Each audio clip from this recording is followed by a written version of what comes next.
Hello and welcome to indiabud.com। Indian economics का video number 2 है ये, जिसमें हम लोग इम्पॉर्टेंट टर्म्स डिस्कस कर रहे हैं। पहले वीडियो में 20 टर्म्स डिस्कस किया था। अगर आपने वो वीडियो देखा नहीं है तो उसका डिस्क्रिप्शन बॉक्स में आपको लिंक मिल जाएगा, जहाँ से जाके आप वो वीडियो देख सकते हैं। तो 20 टर्म्स इसमें भी डिस्कस होंगे, ये पार्ट 2 है। तो चलिए आगे बढ़ते हैं। अगर आपने हमें सोशल मीडिया प्लेटफॉर्म पर फॉलो नहीं किया, सारे सोशल मीडिया प्लेटफॉर्म पर फॉलो कर लें। वीडियो ये अच्छा लगे तो लाइक करें, किसी सवाल या सुझाव के लिए आप कमेंट कर सकते हैं। वीडियो को अपने फ्रेंड्स के साथ शेयर करें। उसके बाद चैनल को जरूर सब्सक्राइब कर ले। यहाँ पर आपको इस तरह की वीडियोस मिलते रहते हैं, exam related, study material related videos मिल जाएंगी। तो आपको उस पर नोटिफिकेशन के लिए क्या करना होगा, आपको बेल आइकन प्रेस करना होगा। तो वीडियो जैसे ही हम लोग पोस्ट करते हैं तो आपको नोटिफिकेशन मिल जाएगा। तो जैसा कि सारे स्लाइड्स में आपको जो टर्म्स दिया होगा, उसके नीचे जो डेफिनेशन दिया होगा वो सेल्फ एक्सप्लेनेटरी है, फिर भी मैं आपको साथ में जो टर्म्स है उसको समझाता चलूँगा। तो ये जो पहला टर्म आज के वीडियो का है वो है डी रिजर्वेशन।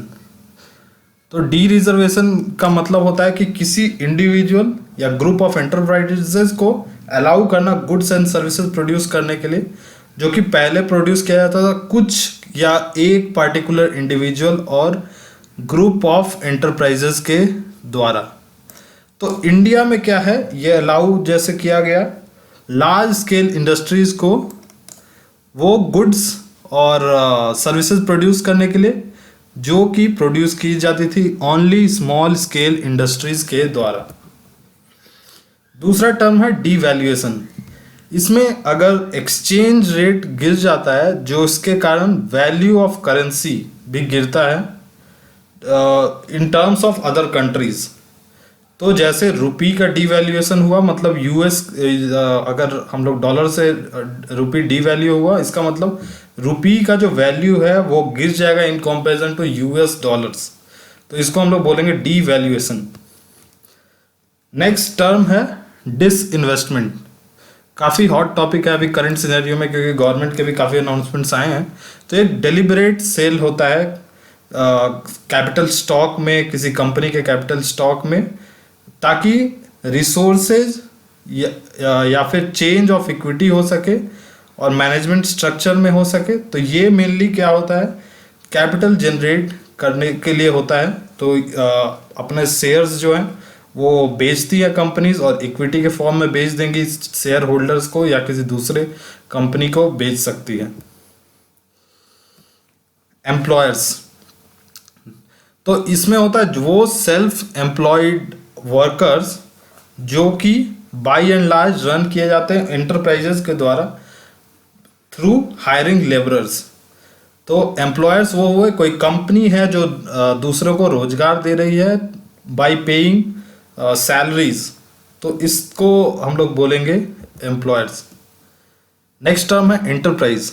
ये किसी अंडरटेकिंग है जो कि ओन या ऑपरेट किया जाता है किसी एक इंडिविजुअल के द्वारा, ग्रुप ऑफ इंडिविजुअल्स के द्वारा, वो प्रोड्यूस कर सकती है या डिस्ट्रीब्यूट कर सकती है गुड्स और सर्विसेज, जिसका इस पर्पज से ताकि उसको सेल किया जाए फुल्ली या पार्टली। नेक्स्ट टर्म है वो है इक्विटीज। तो इसमें क्या है, शेयर्स जो होता है पेड अप कैपिटल या स्टॉक ऑफ अ कंपनी, जिसका होल्डर्स को कंसिडर किया जाता है as owners of the company. इनके पास वोटिंग राइट्स भी होता है और डिविडेंड्स भी होता है प्रॉफिट में। मतलब कि मान लेते हैं कोई कंपनी है एबीसी, या फिर मान लेते हैं गवर्नमेंट ऑफ इंडिया की ही कोई कंपनी हो, या प्राइवेट में कोई कंपनी, रिलायंस जैसे एक कंपनी हो, जहाँ पर जो शेयर्स होते हैं वो कोई भी खरीद सकता है, नॉर्मल इंडिविजुअल परचेज कर सकता है। तो उनको हम लोग माना जाता है वो कंपनी के ओनर्स हो गए, और उनके पास वोटिंग राइट्स भी होते हैं। और जब कंपनी प्रॉफिट्स अनाउंस करती है तो उसमें डिविडेंड का भी उनके पास राइट होता है। तो डिविडेंड भी उनको देती है companies time to time. Next term है वो है एस्टैब्लिशमेंट। तो ये एक एंटरप्राइज है जिसमें एटलीस्ट एक हायर्ड वर्कर हो for major part of the period of operation in a year. मतलब कि कोई भी एंटरप्राइज हो जिसमें एटलीस्ट मिनिमम एक हायर्ड वर्कर हो, जिसको हायर किया जाए सैलरी पे, और वो major part of the year वो काम करे ऑपरेशंस में, जो भी कंपनी के ऑपरेशंस है उसमें। नेक्स्ट जो टर्म है वो है यूरोपियन यूनियन। तो यूरोपियन यूनियन लास्ट ईयर इसकी काफ़ी चर्चा थी।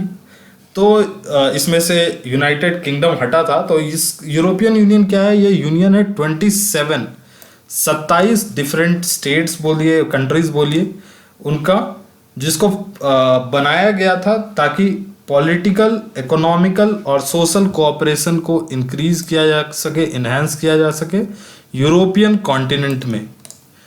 तो मेंबर्स जो हैं टोटल 27 हैं। ये कौन कौन से मेंबर्स हैं? तो ये है Austria, Belgium, Bulgaria, Croatia, Cyprus, चेक Republic, Denmark, Estonia, Finland, France, Germany, Greece, Hungary, Ireland, Italy, Latvia, Lithuania, Luxembourg, Malta, Netherlands, Poland, Portugal, Romania, Spain, Sweden, Slovakia और स्लोवेनिया।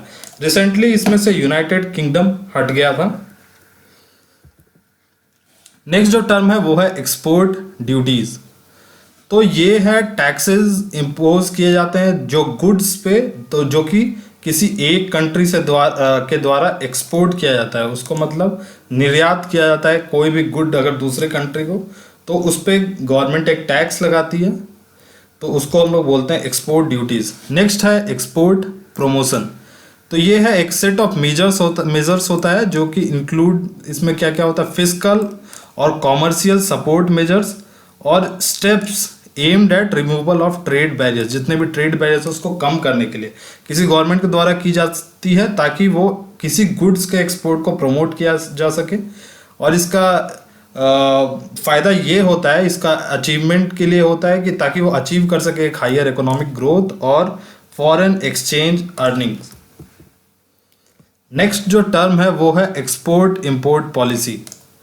तो ये इकोनॉमिक पॉलिसी है गवर्नमेंट का जो कि किसी एक्सपोर्ट और इंपोर्ट से रिलेटेड होता है। जो भी गवर्नमेंट डिसीजंस लेती है, पॉलिसी क्रिएट करती है। नेक्स्ट जो टर्म है वो है फैमिली लेबर या वर्कर। तो ये एक मेंबर होता है, जो फैमिली का एक मेंबर होता है जिसको कोई वेज नहीं मिलता है कैश में, या वो इन काइंड वो काम करता है फार्म में या इंडस्ट्री में या बिजनेस में या ट्रेड में, जो कि उसी की फैमिली के द्वारा कंडक्ट किया जाता है, ऑर्गेनाइज मतलब उसको ऑपरेट किया जाता है। नेक्स्ट जो टर्म है वो है फाइनेंशियल इंस्टीट्यूशंस। तो ये इंस्टीट्यूशंस होती हैं जो कि एंगेज करती हैं मोबिलाइजेशन और एलोकेशन ऑफ सेविंग्स में। तो ये इंक्लूड इसमें होता है commercial banks, cooperative banks, developmental banks और इन्वेस्टमेंट इंस्टीट्यूशंस। नेक्स्ट टर्म है वो है फिस्कल मैनेजमेंट। तो ये जो होता है टैक्सेशन और गवर्नमेंट एक्सपेंडिचर को यूज़ किया जाता है ताकि इकोनॉमिक एक्टिविटीज़ जो होती हैं उसको चलाया जा सके, रेगुलेट किया जा सके। नेक्स्ट टर्म है वो है फिस्कल पॉलिसी। तो सारा प्लान्ड एक्शन गवर्नमेंट का ताकि ये मोबिलाइज कर सके फाइनेंशियल रिसोर्सेज का, ताकि वो एक्सपेंडिचर को रेगुलेट कर सके, एक्सपेंडिचर जितना हो रहा है उसको मीट कर सके और फिर इकोनॉमिक एक्टिविटीज़ को रेगुलेट कर सके अपनी कंट्री में। नेक्स्ट टर्म है वो है फॉरेन डायरेक्ट इन्वेस्टमेंट, एफडीआई भी इसको बोलते हैं। तो इन्वेस्टमेंट होता है इसमें फॉरेन एसेट्स में, फॉरेन एसेट्स के द्वारा डोमेस्टिक स्ट्रक्चर्स में, इक्विपमेंट में या ऑर्गेनाइजेशंस में। तो कोई भी बाहर की कंपनी या इंडिविजुअल अगर इन्वेस्ट करता है किसी डोमेस्टिक स्ट्रक्चर, किसी कंपनी में, ऑर्गेनाइजेशन में, तो उसको हम लोग बोलते हैं फॉरेन डायरेक्ट इन्वेस्टमेंट। इसमें फॉरेन इन्वेस्टमेंट इंक्लूड नहीं होता है स्टॉक मार्केट्स में। तो स्टॉक मार्केट्स में जो भी पैसा लगता है उसको इंक्लूड नहीं किया जाता है। तो फॉरेन डायरेक्ट इन्वेस्टमेंट जो है वो कंट्री के लिए तब यूज़फुल होता है जहाँ पर इन्वेस्टमेंट की ज़रूरत पड़ती है, जहाँ पर कंपनी के इक्विटी में हो, क्योंकि इक्विटी इन्वेस्टमेंट्स है जो कि सबसे ज़्यादा उसको हॉट मनी टाइप बोला जाता है। और कभी भी इसका अगर प्रॉब्लम होता है तो कंपनी में ट्रबल हो सकता है। और एफडीआई जो भी है हमेशा यूज़फुल होती है कंपनी में कैपिटल इन्फ्यूज़ करने के लिए, और जहाँ पर वो कंपनी का जो सिनेरियो है, फिजिकल सिनेरियो है, उसको वो बढ़ा सकती है, फाइनेंशियल सिनेरियो इम्प्रूव कर सकती है। नेक्स्ट जो टर्म है वो है फॉरेन एक्सचेंज। तो यहाँ पर करेंसी या बॉन्ड किसी दूसरी कंट्री की हो उसको बोलते हैं हम लोग फॉरेन एक्सचेंज। नेक्स्ट जो टर्म है वो है फॉरेन एक्सचेंज मार्केट। तो वो मार्केट जहाँ पे करेंसी का खरीदा जाता है या बेचा जाता है, एक्सचेंज जो कि जो रेट ऑफ एक्सचेंज होता है वो फिक्स होता है और स्पेसिफाइड डेट पे खरीदा जाता है। एक फ्यूचर का कोई स्पेसिफाइड डेट होगा उसमें वो परचेज किया जाएगा। नेक्स्ट टर्म है फॉरेन इंस्टीट्यूशनल इन्वेस्टमेंट। तो इसमें फॉरेन इन्वेस्टमेंट जो होता है वो किस फॉर्म में आता है, वो आता है स्टॉक्स के फॉर्म में, बॉन्ड के फॉर्म में या अदर फाइनेंशियल एसेट्स के फॉर्म में। और इसमें जो है एक्टिव मैनेजमेंट कंट्रोल नहीं इसमें होता है किसी फर्म या इन्वेस्टर के द्वारा। नेक्स्ट टर्म है फॉरेन इंस्टीट्यूशनल इन्वेस्टर्स जो कि FIIs होते हैं। तो बैंकिंग और नॉन बैंकिंग फाइनेंशियल इंस्टीट्यूशंस जो होते हैं दूसरी कंट्री की, लाइक कॉमर्शियल बैंक्स हो गए, इन्वेस्टमेंट बैंक्स हो गए और म्यूचुअल फंड्स हो गए, पेंशन फंड्स हो गए या फिर कोई अदर इस तरह के इंस्टीट्यूशनल इन्वेस्टर हो गए जो कि इन्वेस्ट करती हैं स्टॉक्स या बॉन्ड्स में थ्रू स्टॉक मार्केट्स और इनका एक सिग्निफिकेंट इन्फ्लुएंस होता है। तो फ्रेंड्स इस वीडियो में इतना ही, ये थे 20 टर्म्स। नेक्स्ट वीडियो में बाकी टर्म्स देखेंगे। वीडियो अच्छा लगे तो लाइक करें, किसी सवाल सुझाव के लिए कमेंट करें और वीडियो को अपने फ्रेंड्स के साथ शेयर कर दें।